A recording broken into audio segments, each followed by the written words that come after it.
90 రోజుల కోర్సు పూర్తి చేస్తే చాలు 100% ప్లేస్మెంట్ సపోర్ట్ తో సాఫ్ట్వేర్ జాబ్ మీ సొంతం. వెంటనే కోడ్ జ్ఞాన్ డెస్టినేషన్ ని సంప్రదించండి. Welcome to Suman TV. నేను మీ Suman TV Nag. Bollywood star hero Saif Ali Khan అతన్ని కొంతమంది దుండగులు కత్తితో పొడిచినట్లయితే ప్రస్తుతం బ్రేకింగ్ న్యూస్ చూస్తున్నాం మనం. దానికి సంబంధించినటువంటి పూర్తి డీటెయిల్స్ ఏంటి అండ్ ఎవరై ఉంటారు, దేనికి సంబంధించినటువంటిది. ఎందుకంటే దేవరా సినిమా తర్వాత చాలామంది సినిమా ఇండస్ట్రీ నుంచి దేవరా 2 ఎప్పుడు వస్తుంది, బ్లాక్ బాస్టర్ హిట్ కదా, సైఫ్ అలీ ఖాన్ రోల్ ఏ విధంగా ఉండబోతుంది అనుకునేటువంటి దాంట్లో కొంత చర్చనీయాంశంగా మారినటువంటి అంశాలు కూడా చూసాం మనం. అంటే సైఫ్ అలీ ఖాన్ గారికి ఇక్కడ తెలుగులో కూడా అంత ఆదరణ దొరికింది అని చెప్పడంలో ఏమాత్రం సందేహం లేదు. అయితే అటువంటి తరుణంలో ఇటువంటి న్యూస్ వినటం అనేది చాలా పెద్ద షాక్కి గురి చేసిందని చెప్పడంలో ఏమాత్రం సందేహం లేదు. అయితే ఏం జరిగింది, వాటికి సంబంధించినటువంటి పూర్తి డీటెయిల్స్ ఏంటి అనేది ఈరోజు మనతో పాటు హైకోర్టు అడ్వకేట్ అలగరి రవీంద్రనాథ్ గారు ఉన్నారు. వారి మాటలో నేను తెలుసుకుందాం.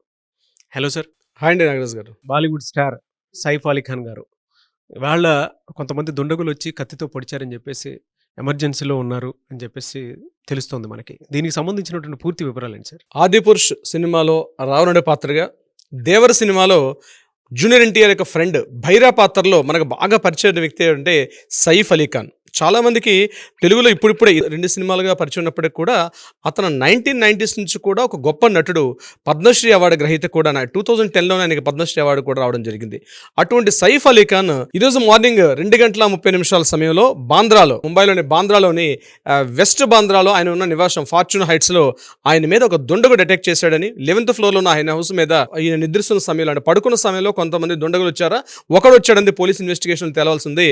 అయితే ఆ వ్యక్తి అంటే చిల్డ్రన్స్ రూమ్లో పడుకున్నటువంటి సైఫ్ అలీ ఖాన్ మీద దుండగుడు అటాక్ చేస్తే ఆ దుండగుడితో పాటు సైఫ్ అలీ ఖాన్ ఇద్దరు కూడా ఒక కాసేపు అక్కడ ఒక కోట్లాట జరిగింది. ఆ కోట్లాటలో భాగంగా అతను షార్ప్గా ఉన్నటువంటి ఒక కత్తిని తీసుకుని సైఫ్ అలీ ఖాన్ని పొడిచినట్టుగా ఇమీడియట్గా ఆయనకి ఇంజూరీ అయింది. ఇంజూరీ అవడంతో ఇమీడియట్గా లీలావతి హాస్పిటల్ తీసుకెళ్ళి ఆయన అడ్మిట్ చేయడం కూడా జరిగింది మార్నింగ్ 3:30 ఆ సమయంలో. సో మనకి ఇక్కడ పోలీసులు అందించిన ఇన్ఫర్మేషన్ ప్రకారం మనకు తెలిసిన ఇన్ఫర్మేషన్ ఏంటంటే మార్నింగ్ అరౌండ్ 2:33 ఆ మధ్య ప్రాంతంలో ఒక బగ్లర్ అంటే ఒక దొంగతనం చేయడానికి వచ్చే ఒక వ్యక్తి ఇంటిలోకి వచ్చాడని చెప్పి అతను అటాక్ చేశాడని మనకి పోలీసులు తెలుపుతున్నటువంటి వివరాలు. దీని మీద పోలీసులు కూడా 7 టీమ్స్ వాళ్ళు ఆల్రెడీ ఇప్పుడు చేయడం జరిగింది. 7 టీమ్స్ పూర్తిగా ఇంట్రాగేషన్ చేస్తున్నారు. ఇంట్లో పనిచేస్తున్నటువంటి వర్కర్స్ మీద, అదేవిధంగా ఎవరెవరైతే ఇంటికి వచ్చారో, ఏం చేస్తున్నారు, అన్ని విషయాల మీద కూడా పోలీసులు తీవ్రంగా ఇంట్రాగేషన్ 7 టీమ్స్గా డివైడ్ చేస్తున్నారు. అయితే ఇప్పుడు మనకు పోలీసులతో పాటు అక్కడ హాస్పిటల్ యాజమాన్యం ఏదైతే మనకి లీలావతి హాస్పిటల్ ఉంటే అక్కడ నీరజ్ ఉత్మాని అని చెప్పి అతను ఇచ్చిన ఇన్ఫర్మేషన్ ప్రకారం ఏంటంటే సైఫ్ అలీ ఖాన్ గారి బాడీ మీద పూర్తిగా తీవ్రంగా 2 గాయాలు చాలా తీవ్రంగా ఉన్నాయి. ఇక మిగిలిన 4 చోట్ల మామూలు స్వల్ప గాయాలు ఉన్నప్పటికీ కూడా తీవ్రమైన గాయాలు, ఈవెన్ దో స్పైన్ కార్డ్ కూడా టచ్ చేసినట్టుగా గాయాలు ఉన్నాయని చెప్పి ఇప్పుడు మనకు అందిన తాజా న్యూస్ ఏంటంటే ఆయన బాడీ నుంచి 2 to 3 పీసెస్ ఉన్నట్టు ఒక షార్ప్ ఒక ఎడ్జ్ కూడా ఆయన ఇప్పుడు జస్ట్ సర్జరీ అయింది. ఆ సర్జరీ అవ్వగానే ఇమీడియట్గా ఆయన బాడీ నుంచి కూడా ఆ పార్ట్ని కూడా రిమూవ్ చేశారు. ఆ 2 to 3 ఇంచెస్ ఉన్న షార్ప్ ఎడ్జ్, బహుశా అదే ఏదైతే షార్ప్ కత్తి అనుకుంటాం, ఆ కత్తి యొక్క మొదల భాగం అనుకుంటాం, అది కూడా శరీరంలో ఉండిపోయింది. అంటే ఎంత షార్ప్గా గుచ్చుంటాడో బహుశా మనకు అర్థం ఉంటుంది. అయితే ఇమీడియట్గా ఆ షార్ప్ పార్ట్ని తీశారు. దీంతో పాటు సర్జరీస్ కూడా అయినాయి. At the same time cosmetic surgeries కూడా అవుతున్నాయి. అయితే ప్రాణాపాయం అయితే తప్పింది. ఇప్పుడు మనకు అది ఇన్ఫర్మేషన్ ఏంటంటే పోలీస్ అంటే హెల్త్ బులెటిన్ రిలీజ్ చేశారు అక్కడ లీలావతి హాస్పిటల్లో.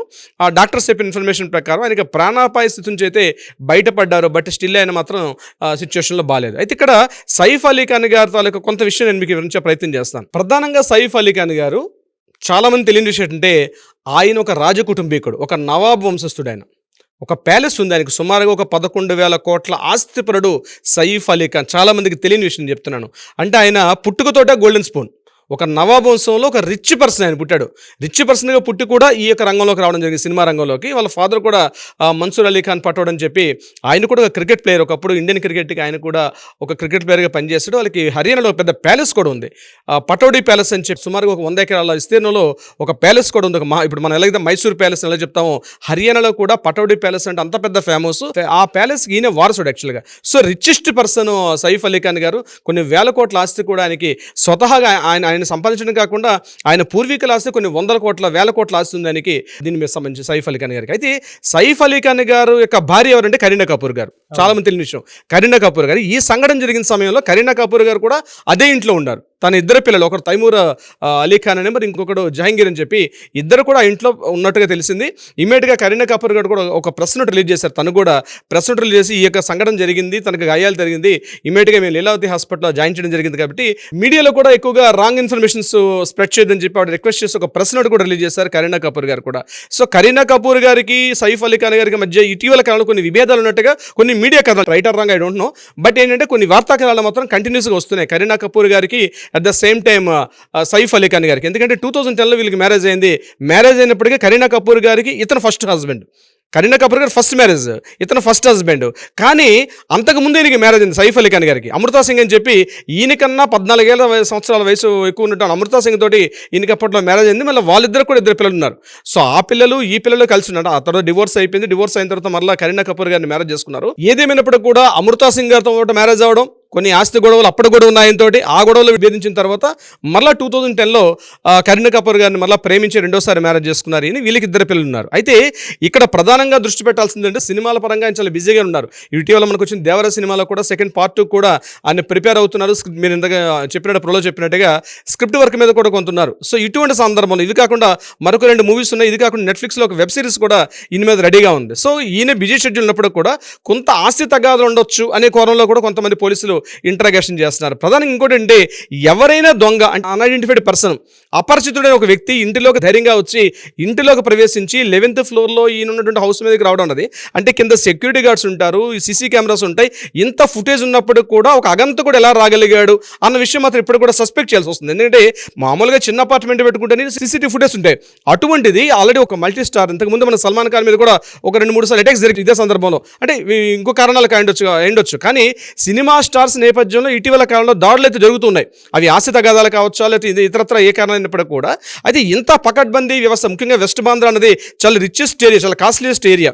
ఇటువంటి సందర్భంలో ఆ రిచెస్ట్ ఏరియాలోకి ఒక అగంతకుడు, అది కూడా సీసీటీవీ ఫుటేజ్ పనిచేస్తున్నాయి, కొన్ని 100 మంది అక్కడ సెక్యూరిటీ గార్డ్స్ పనిచేస్తున్నారు. ఇటువంటి సమయంలో ఆయన 11th ఫ్లోర్కి ఎలా వెళ్ళగలిగాడు, ఆ 11th ఫ్లోర్లో ఈయన ఉన్నటువంటి బెడ్రూమ్ ఎలా తెలుసు ఆయనకి, ఆ బెడ్రూమ్ చిల్డ్రన్స్ రూమ్లో జరిగిందని చెప్తున్నారు. అంటే బెడ్రూమ్ నుంచి మళ్ళీ చిల్డ్రన్స్ రూమ్లోకి వచ్చారు అటాక్ జరిగినప్పుడు. పోలీసు చెప్పిన ఇన్ఫర్మేషన్ అంటే ఈయన బెడ్రూమ్లో పడుకుంటే అక్కడ రావడం జరిగింది. ఆ సౌండ్స్ విని ఆయన లేచిన తర్వాత చిల్డ్రన్ రూమ్లో వచ్చారు. చిల్డ్రన్ రూమ్లో ఇద్దరి మధ్య కాస్త వాగ్వివాదం, చాలా తోపులాట, కాస్త ఒకరొకరు కొట్లాడుకున్న పరిస్థితి వచ్చింది. అయితే 11th ఫ్లోర్ వరకు ఈయన ఎలా వెళ్ళడం జరిగింది, ఇది పోలీసు సస్పెక్ట్ చేస్తున్న విషయం. అయితే అగంతకుడిగా సీసీటీవీ ఫుటేజ్ ఉన్నాయంటే ఇప్పటికీ ఈ క్షణం వరకు మనకి పోలీసులు ఎక్కడ కూడా రిలీజ్ చేసిన విషయం తెలియదు. బట్ ఏదేమైనప్పుడు కూడా బయట అనుకున్నట్టుగా ఇది ఎవరు అగంతకుడు తెలియని వ్యక్తులు చేసిన పని అయితే అయిన అవకాశం కూడా లేదు. ఎందుకంటే ఇంత పకడ్బందీగా వచ్చి ఒక పర్సన్ 11th ఫ్లోర్లో ఆయన హౌస్కి అటాక్ చేయడం అనేది ఏదో ప్రీ ప్లాన్ అయి ఉండొచ్చు. పోలీసులు కూడా 7 టీమ్స్ అంటే బహుశా ఈరోజు ఈవినింగ్ వరకు ఒక పక్క ఇన్ఫర్మేషన్ రిలీజ్ చేసే అవకాశం అయితే ఉంటుంది. ఏదేమైనప్పుడు కూడా ఎంటైర్ ముంబై అంతా కూడా ఎక్కడైతే రిచెస్ట్ సినిమా వాళ్ళు, రాజకీయ నాయకులు, పెద్ద పెద్ద ప్రముఖులు ఉన్నటువంటి వ్యాపార భయంకర బిజినెస్ మ్యాగ్నెట్స్ వీళ్ళందరూ ఉన్నటువంటి ఆ బాంద్రా ఏరియాలో ఇటువంటి సంఘటన జరగడం మాత్రం కొంత డిస్టర్బెన్స్ కుదిరింది. ఇంకా సంక్రాంతి జరిగింది, అక్కడ కూడా మహారాష్ట్రలో కూడా కొన్ని సంక్రాంతి వేడుకలు చేసుకుంటారు. ఇటువంటి సందర్భంలో ఇంకా సంక్రాంతి వేడుక నుంచి ఇంకా బయటకు కూడా రాలేదు. ఇటువంటి సందర్భంలో ఎర్లీ అవర్స్ ఇటువంటి సంఘటన జరగడం. అయితే ఒకటి ఏంటంటే మన అందరి ఇన్ఫర్మేషన్ హెల్త్ బులెటిన్లో ఇప్పుడు రిలీజ్ చేసిన ప్రకారం సైఫ్ అలీ ఖాన్ గారు కొంత హెల్త్ నుంచి రికవర్ అయ్యారని చెప్తున్నారు. కానీ ఇటువంటి సంఘటన మాత్రం ఎంటైర్ ముంబై వాతావరణానికి ఒక్కసారి ఉలిక్కిపాటు గురి చేసిందనడంలో ఎటువంటి సందేహం లేదు. ముఖ్యంగా సినిమా యాక్టర్స్ చాలా భయపడుతున్నారు. ఈ సంఘటన ముంబై లాంటి పెద్ద మన భారతదేశంలో ఒక పెద్ద వాణిజ్య నగరం, ఇటువంటి నగరంలో ఇటువంటి సంఘటన జరగడం మాత్రం కొంత మాత్రం డిస్టర్బెన్స్ అయితే క్రియేట్ అయింది. అయితే ఏం జరుగుతుందండి, ఏం జరిగి ఉండొచ్చు, నిజంగా అగంత కూడా, లేకపోతే ఆస్తి సంబంధించిన గొడవలా, లేకపోతే ఏమైనా సినిమాటిక్ రైవల్స్ ఉన్నారా, ఇంకా ఇతరత్ర కారణాలు ఏమున్నాయన్నది బహుశా మనం సస్పెక్ట్ చేయాల్సింది. మరికొద్ది సేపట్లో మనకి ఇన్ఫర్మేషన్ తెలుస్తుంది. అందుకని మనం కూడా అందజేసే ప్రయత్నం చేద్దాం. నాగరాజ్ గారు, డెఫినెట్గా అండి, ఎందుకంటే సైఫ్ అలీ ఖాన్ గారి గురించి కనుక మనం సెర్చ్ చేసి కనుక చూసినా చాలా విషయాలు తెలుస్తాయి మనకి. చూద్దాం దీనికి సంబంధించినటువంటి పూర్తి అప్డేట్ ఏ విధంగా ఉంటుంది అనేది మరి కొద్దిసేపట్లో తెలుస్తుంది. కాబట్టి anyways thank you so much Ravindranath garu. Thank you so much Nagaraj గారు.